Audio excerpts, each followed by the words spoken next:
In today's video, I'm going to show you exactly how a real estate broker like myself prices a home for my clients so they can receive the best possible price. But first, let's roll the intro.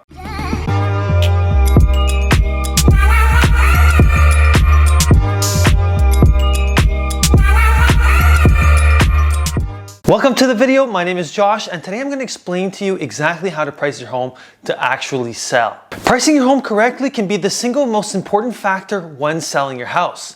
You don't want to overprice your property because your property will lose its appeal after the first 2 to 3 weeks on the market.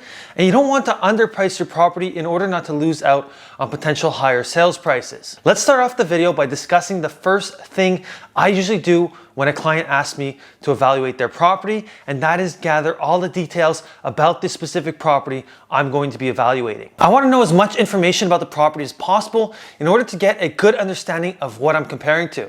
That way I can use that information when I get to the next step. Once I've gathered all the information about the property I'm going to be evaluating, I'll start the CMA process, which stands for Comparative Market Analysis. This is where I will pull all the comparable listings that I will base my evaluation off of. I'll do this by first looking at every home similar to the one I'm evaluating that has been listed in the same neighborhood and has been on the market within the last 6 months.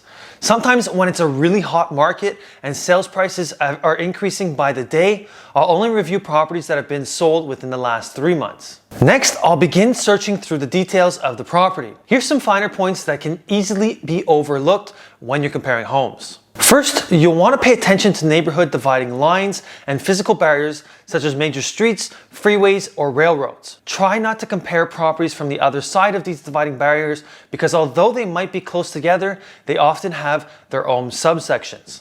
Second, you'll want to compare properties with similar square footage and compare properties with similar ages.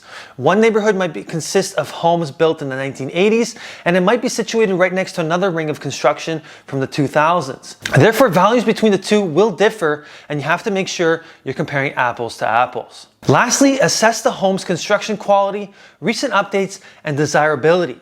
These differences can tack on additional value and can be overlooked at times. Once you've pulled the most similar comps, determine how much they sold for. Compare the original asking prices of the homes to the final sales prices to determine if there were any price reductions or if they actually might have sold for asking or more than asking. Ideally, you'll want to compare between at least 3 similar recently sold properties. Then you'll want to adjust the final sales prices upward or downward based on different criteria. For example, lot size variances, configuration, amenities, or upgrades. It's always good to take a look at active listings as well as compare against competition. Determine their asking price and try to find out how long the home has been on the market. However, it's important to keep in mind that sellers can ask whatever they want to ask for their homes. It doesn't necessarily mean that they'll actually get the price, and it doesn't mean that's what your home is actually worth either. These properties are your competition.